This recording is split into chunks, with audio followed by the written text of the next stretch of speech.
pues creo que había planteado un poco en lo que estábamos en el capítulo anterior, que hablábamos un poco de cómo llegamos a esta conclusión y cómo pues la vimos realmente en nuestra interacción, ¿no? Cómo finalmente, aunque racionalmente se suponía que íbamos a hacer ciertas cosas, lo emocional estaba muy implicado y nos llevó a actuar en cierta manera que con, con digamos, eventos o que nos lleva a pensar de que no somos tan racionales como esperábamos serlo. Entonces ahí está, digamos, como la cuestión de la racionalidad, ¿no? Digamos que nosotros pensamos que somos muy racionales, pero realmente la racionalidad es un aspecto muy específico del cerebro, ¿no? Digamos, lo último que ocurre en el cerebro. Realmente la emoción es lo que inunda y lo que le da sentido a la experiencia. Y la racionalidad solo está en lo último del control del cerebro. Entonces no, estamos muy limitados realmente a lo que, a nuestro comportamiento realmente racional es muy limitado. No Pues digamos que nos para, decimos digamos, como animales racionales, pero realmente qué tan racionales somos no es muy real. digamos que para que quede como más clara la información sería como bueno indicar, Rodolfo Ginas habla muchísimo de los patrones de acción fijos, los cuales él lo llama los PAF. Los patrones de acción fijos son básicamente elementos con los que nuestros cerebros ya nacen. Eh, Algo así como si nuestro disco duro ya tuviera impresa cierta información de base con la que nacemos. Es decir, esto está impreso en el cerebro, o sea, el cerebro lo trae ya de base desde nuestro nacimiento. Un patrón de acción fijo, para dar un ejemplo muy rápido, es, por ejemplo, caminar. Es decir, todos los seres humanos, obviamente que no tengamos ningún problema pues, fisiológico que impida hacerlo, vamos a llegar a caminar. Es decir, todos vamos a llegar a caminar básicamente de la misma manera. Aunque tenemos que pasar por el proceso de aprendizaje, de llegar a desarrollar esas habilidades, son habilidades que ya tenemos impresas y que todos los seres humanos vamos a llegar. Hay patrones de acción fijo, por ejemplo, como el del respirar, o no, ¿qué otros patrones de acción fijo? Pues básicamente son casi como un conjunto como de movimientos que ya tienen, que están preprogramados, ¿no? Entonces, por ejemplo, con lo que usted estaba diciendo de caminar, cuando un niño tiene contacto con una superficie, empieza a ejecutar cierta cantidad de movimientos. Ese es un ejemplo. O, por ejemplo, un patrón de acción fijo es cuando una persona se enfurece, tiene una cierta cantidad de expresiones faciales que ya están programados y se ejecutan siempre sin importar inclusive la cultura, ya está inmerso en nosotros. Entonces, sea fruncir el ceño, sea abrir los ojos un poco, sea, no sé, inclusive el sonreír también está, ¿no? La forma específica como se sonríe, eso ya está programado, ¿no? Y esos patrones, digamos, lo que implican es que, digamos que ya hay una cantidad de músculos que ya están asociados para que la acción se genere de esa manera específica. De esa manera, claro, eso implica cómo nos vamos a comportar finalmente, ¿no? Porque pues cuando una persona sonríe, todos van a sonreír de la misma manera porque ya está programado. Digamos que lo que podemos, la diferencia con los actos reflejos es que los patrones de acción fijos sí se modulan, son modulables, ¿no? De manera que pueden ser, digamos, cambiados específicamente para algo. Entonces es lo mismo cuando usted está aprendiendo a caminar, sabe cómo estirar los pies, pero tiene que aprender a calcular cómo moverse para no caerse, ¿no? Entonces, digamos, esa es la parte de modulación del patrón de acción fijo. Y claro, y también tener en cuenta o resaltar que es un comportamiento en el cerebro animal, no solo en el cerebro de los Ujú. seres humanos. Es decir, como un gato sabe cómo sacar, hacer el movimiento retráctil de sus uñas, sacarlas y meterlas, eso es un PAF, es un patrón de acción fijo con el que todos los gatos ya saben hacer eso y no tienen que aprender a hacerlo, es decir, nacen sabiendo eso. O perseguir, por ejemplo, las glándulas mamarias de su madre para consumir leche, es algo, es un PAF. Son cosas con las que ya todos nacemos, todos seres humanos y animales, todos los animales nacemos como para realizar un cierto tipo de tareas o acciones que ya vienen prácticamente de base en el cerebro, que genéticamente está transmitido, es decir, por el solo hecho de ser cerebro, ¿qué sería? ¿Sería un conjunto neuronal? Sí, como un conjunto de asociado, como lo que llama, él lo plantea como una sinergia, como un conjunto de músculos y de neuronas que están ya programadas para generar una acción específica. En el sistema Entonces, nervioso él ya como las tiene tal. asociadas en conjunto. Lo único que uno aprende es a modularlas. Digamos, si usted se ríe y no se tiene que reír y taparse la boca, eso sí ya es modulado, por ejemplo. O si se está riendo y cambia la expresión en el instante para que no lo muestre, eso es una modulación. Pero la expresión que se da de forma automática, usted no la controla. Controla posteriormente, digamos, es la modulación. Lo mismo, Ok. cuando usted aprende a caminar, eso lo puede asociar puede ser hasta con patinar, con caminar sobre la cuerda floja, porque son los mismos patrones, pero modulados para la realidad específica que va a usar lo mismo, la mismo path que ya tiene aprendido, que ya tiene preprogramado. Y eso facilita mucho porque usted no tiene que aprender una acción desde el puro comienzo. Entonces usted no tiene que aprender a caminar desde el puro comienzo, ¿no? Usted ya tiene la forma y tienes que aprender a modularlo. Usted no tiene que aprender a generar emociones o expresiones faciales que expresen emociones porque ya están ahí. Tienes que aprender a modularlas. Entonces eso Sí. facilita mucho el cerebro en el aprendizaje, ¿no? Y sobre todo en la realidad, porque en la realidad usted no puede darse el lujo de esperar a aprender y aprenderlo todo, ¿no? Porque en la realidad, si usted no se expresa de la manera más adecuada, pues puede ser hasta fatal.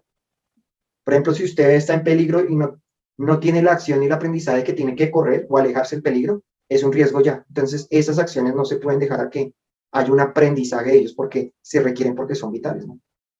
Sí, claro, es como la típica reacción que tenemos todos los animales nuevamente. Por ejemplo, cuando se nos presenta un peligro, normalmente las Ujú. dos reacciones típicas es la de correr o defenderse, ¿no? O atacar para defenderse. Normalmente eso también viene preestablecido básicamente por puffs que están en nuestro cerebro de nacimiento.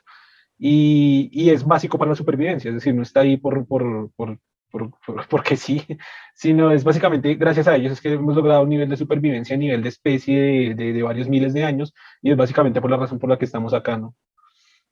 Pero bueno, teniendo ya como base ya explicada todo el tema de los PAF, que es muchísimo de lo que habla Rodolfo Ginás a lo largo del libro.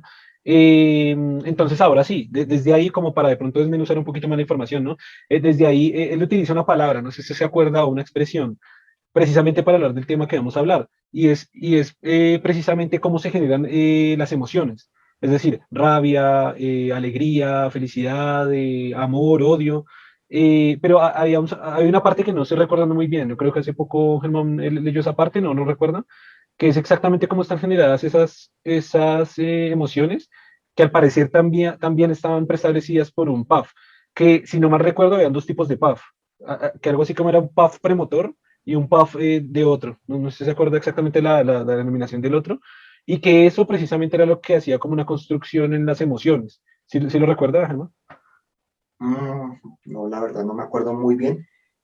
Pero en las emociones, venga, pues él sí tiene razón, los asocia mucho con los PAP, sí, como Sí, por eso quería en la conversación traer la conversación esa parte de los PAF, porque pues básicamente Rodolfo Ginás como que casi que hacen toda la digamos, teoría que está construyendo es con base en los PAF. Y sé que cuando llegamos a la conclusión, él nombraba algo de los PAF premotores, que tenían incidencia en la generación de emociones, que por eso fue que llegamos a la conclusión. Lo que pasa es que usted arrancó con la conclusión, o sea, usted dijo la conclusión y no dijo más. Pero por eso quería como desmenuzarlo un poco más de atrás hacia adelante para ver cómo se para llegó a esa tratar de conclusión. ver cómo llegamos a la conclusión. Claro, Ah, porque llegar a la conclusión es muy fácil y la gente va a decir, bueno, pero ¿por qué? exacto, creo que digamos que si vamos a la cuestión, los PAP premotor implican que hay digamos, a unas reacciones que ya están programadas, lo que implica que una emoción ya se expresa sin importar, sin que tengamos realmente un control específico de ella, ¿no? Y lo que hacemos finalmente es modularla, ¿no? Y la misma cuestión, digamos, con las emociones. Cuando tenemos un sentimiento de cualquier tipo, este se expresa y ya está programado para expresarse en ese contexto. Y lo que hacemos, que ahí viene el control como tal, lo que llamamos de las emociones, y ahí viene pues en parte la racionalidad, es modularlo, ¿no? Controlarlo para que se exprese de la mejor manera y no nos genere problemas, ¿no? No, sí, eso, pero no recuerda la parte específica que comenté ahora sobre los PAF premotores y el otro Y tipo de los, PAF que era por donde él se basaba para esa construcción de lo que, mm, de lo que ya como tal llamamos una emoción. ¿No se acuerda de esa parte? no, ahorita no me acuerdo muy bien. Porque puede Sí, ser, se tocaría como acuerda el volver a pad premotor revisarlo. y el pad, Claro, esa es la y el parte pad motor como, también, pero no me acuerdo muy bien. Es una parte como interesante para, pues de pronto la volvemos a revisar y la acabamos de completar la idea en el siguiente Exacto, sí, capítulo. para que vamos a la conclusión, sí, Claro, sí, correcto. porque entonces al final ya claro, es que lo que le digo, se arrancó con la conclusión de una vez. Y era por eso, porque después de analizar, de hacer como nuestro propio análisis, llegamos a esa conclusión, que al final son varias construcciones, digamos, a nivel neurobiológico, neuronal, que se construyen en torno a las emociones. Es decir, básicamente todo lo que está ahí preprogramado o digamos con lo que ya nos hemos establecidos es para, como para dirigir una emoción. Por lo cual, ok, mira, acá hay algo que se nos olvidó, algo muy importante que se nos está pasando.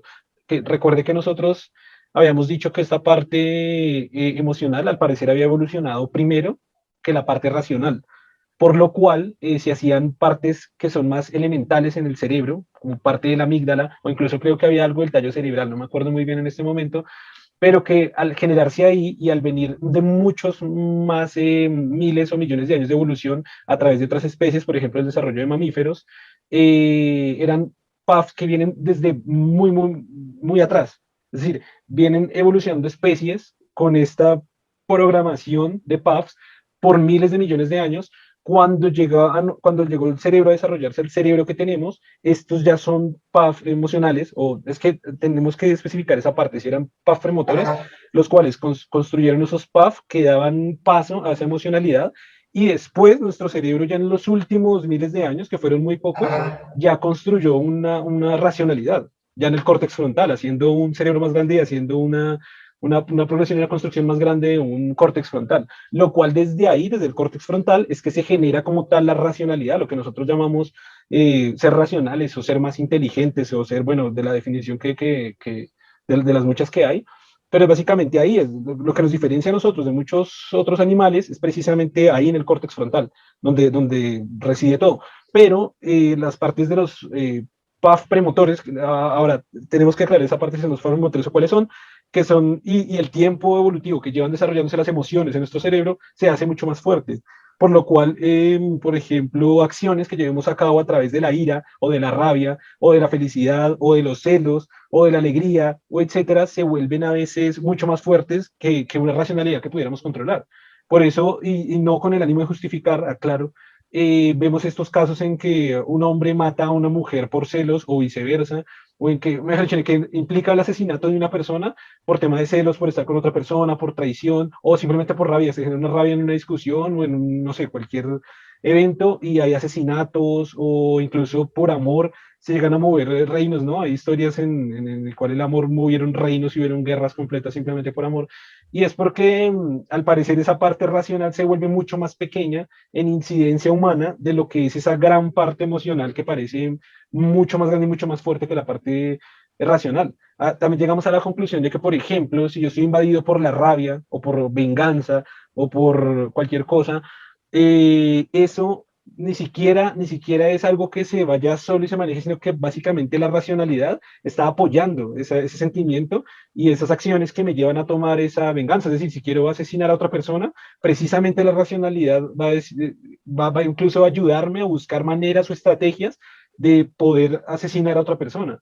Pero ese ánimo de asesinarla, de generar esa acción, es dado por un factor emocional muy fuerte, lo cual la emocionalidad es a lo que pudiera llevar el raciocinio más adelante que todo. Es decir, nos consideramos seres racionales y pareciera que fuéramos muy racionales, pero en realidad pareciera que no deberíamos llamarnos los seres racionales, sino los seres emocionales. Es decir, parece que las emociones nos mueven casi en todas las formas. Entonces, cuando, si usted quiere aprender algo, indagar algo, mirar algo, y ahí voy a remontarme un poquito a Freud, que él decía al final, pues todo al final lo hacemos con fines reproductivos. Es decir, si yo quiero ser inteligente, si yo quiero aprender, si yo quiero leer libros, si yo quiero aprender a conducir, si yo quiero tener un mejor físico, estado de salud, es porque quiero aparentar un ser mejor para el sexo opuesto o para el sexo de mi atracción en este caso y ser más interesante para ese otro sexo con fines reproductivos. O sea, Freud básicamente lo que dicen ¿cómo se dice? Muy grosso modo, muy grosso muy modo, esto lo grosero, dijimos sí. en el capítulo anterior, si alguien quiere verlo, nos movemos por el sexo. todo lo que hagamos en todas las formas posibles lo hacemos por sexo nada más. Y ahora, si traemos ahora sí como que reunimos la filosofía de Freud con lo que estamos hablando a nivel neurobiológico, pues al final es también por ese sentimiento que tenemos de atracción, de generar atracción hacia el otro sexo o al sexo de nuestro gusto, es que hacemos todo lo que hacemos. Es decir, o sea, ya en términos de hacer ejercicio, de leer, de conseguir dinero, conseguir un trabajo estable, de proponer ideas, etcétera. Al final pareciera que todo se moviera por eso. Y a partir de eso también, por ejemplo, si nos basamos en Freud, que él dice todo lo que buscamos es únicamente por fines reproductivos, es decir, sexo, también se puede decir que es lo contrario, es decir, la rabia que se pueda generar o celos o un montón de cosas que están también asociadas a nivel reproductivo, ¿no? Claro que obviamente tengo muchísimas, por lo menos a nivel personal, no sé qué opina Germán, pero a nivel personal tengo muchísimas diferencias con el pensamiento de Freud, porque a veces ya se me hace como ya demasiado exagerado centrar la absoluta totalidad del ser en el sexo, que a veces ya se me hace, porque a veces también dice cosas, o sea, como con los papás y todo eso, ¿no? Básicamente como que uno consigue pareja o las personas que a uno le gustan es porque tienen rasgos característicos de la mamá o del papá, ¿no?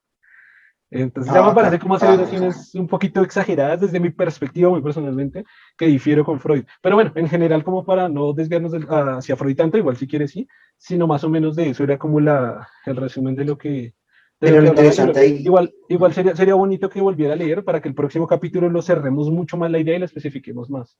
para plantear que es, sí, claro, que es como la cuestión de los paths premotores y cómo estos están implicados en la cuestión de las emociones y cómo la conjugación entre ellos, pues finalmente genera la emoción y qué tanto control tenemos sobre ello.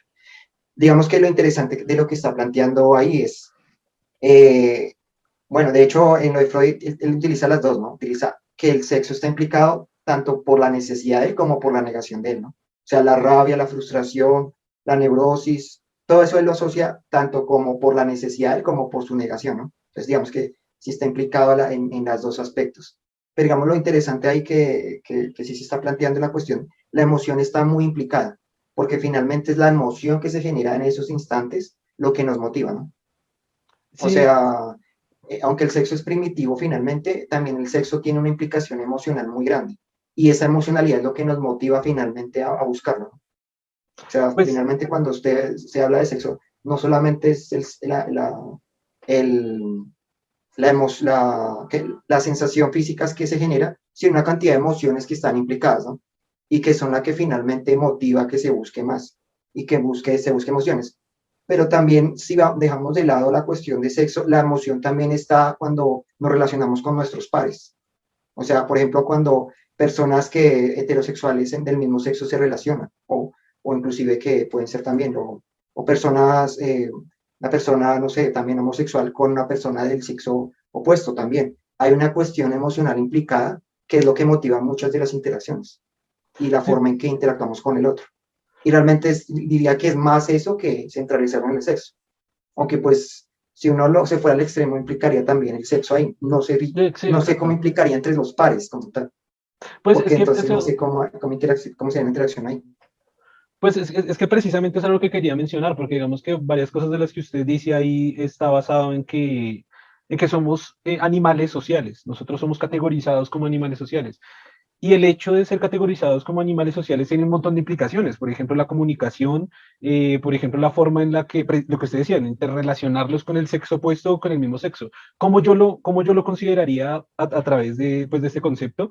Y sería, por ejemplo, entre la relación interpersonal que hay entre digamos que un hombre heterosexual con otro hombre heterosexual.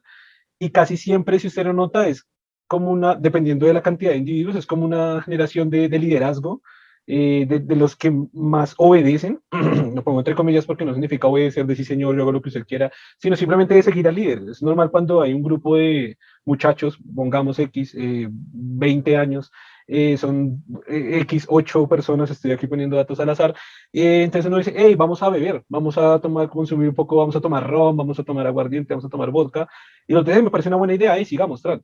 No significa cuando yo digo que están obedeciendo a que sí, señor, amo, consumamos alcohol, sino que alguien propone la idea de una manera pues que parezca atractiva hacia las otras personas y los otros lo siguen. Estoy hablando de esas 8 personas que sean heterosexuales hombres. Su interrelación entre ellos normalmente es como de un liderazgo, casi de buscar el macho alfa, de los que lo siguen y de los que componen los elementos de una estructura social. Es decir, de los que pueden, no sé, son más protectores, son más de conciliadores, son más como de, bueno, como de combate, no de combate, sino de generación de discordia, etcétera. Como que hay unos roles sociales que se fundamentan. Y normalmente, en este ejemplo, vean, puse el ejemplo, pero podría aplicarse. ¿Con qué fin estos güeyes se van a ir a emborrachar? Normalmente se van a una discoteca, a una rumbeadera, a un lugar a buscar hembras. Pero lo que sí puede uno ver es que la emocionalidad o las emociones están muy implícitas en el comportamiento y en lo que nos motiva. Y además Absolutamente. lo que usted dice de cómo una emoción realmente es la racionalidad, como muchos piensan que va a hacer que se comporte bien, no, la racionalidad es un instrumento para hacer una acción que puede ser malvada.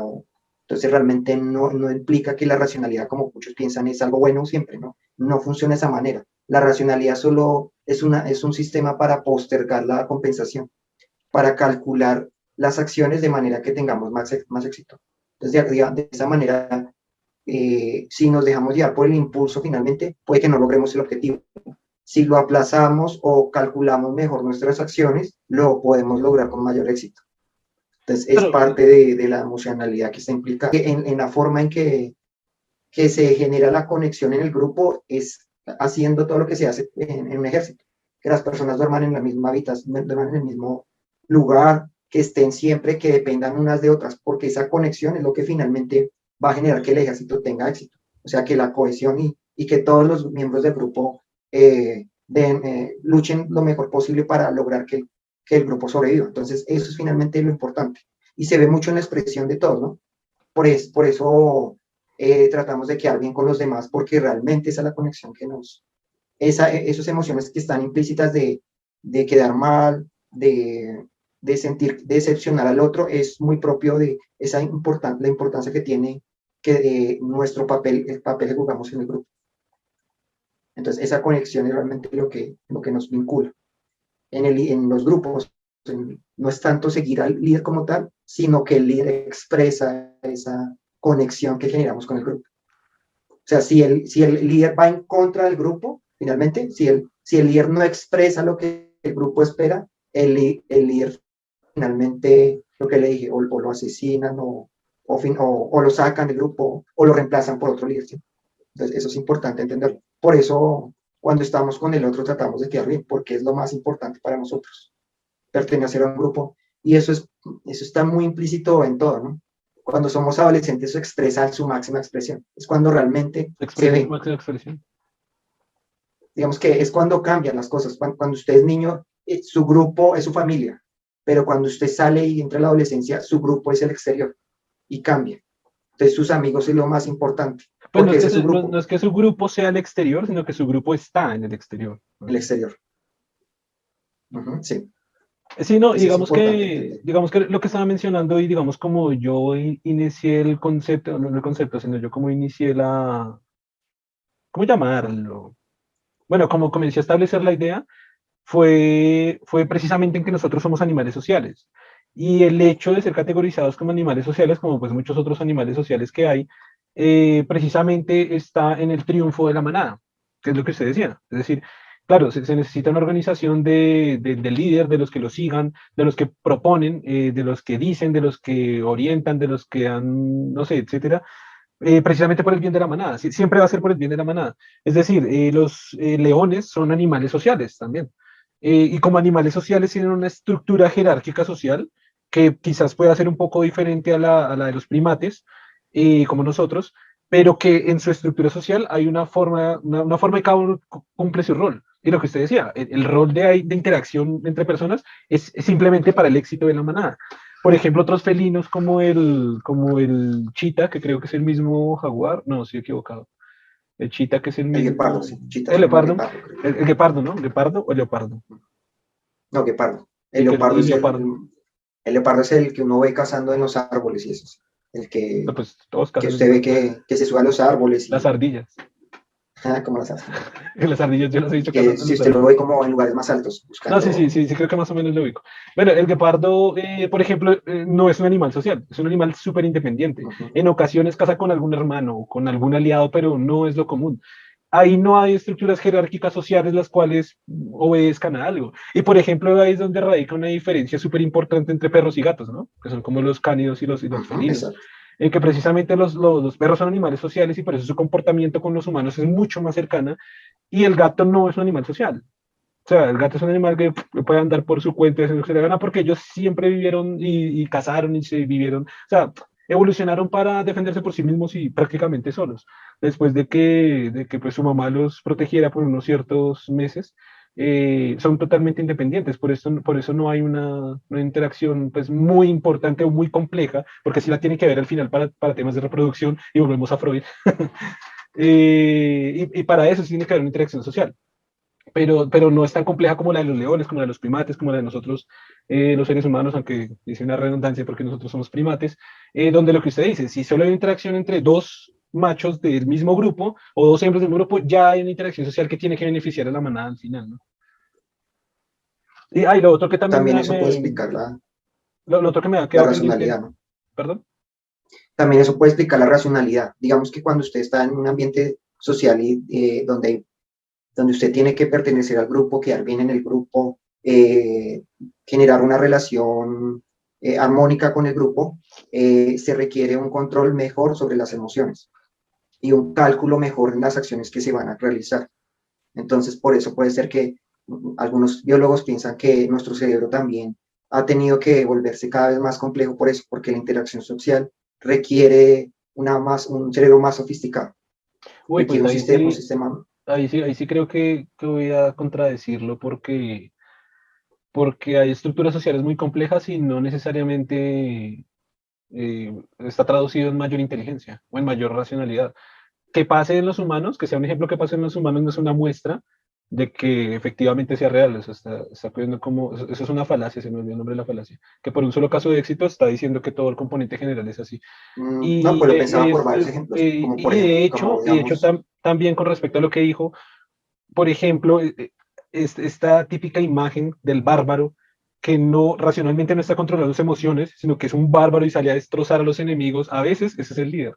Y si no es el líder, es una parte muy fundamental del grupo. Ni siquiera hay mucha racionalidad en él, ahí es una fuerza bruta o una forma de estripar. Y es que volvamos a la realidad, estoy hablando por ejemplo cavernícola, volvamos ahorita a narcotraficantes o asesinos grandísimos. Ellos matan y torturan y destrozan y son los líderes de su organización. Entonces no pero hay un eso, el problema control es que emocional, usted ahí racionalmente no hay un control de emociones casi nulo.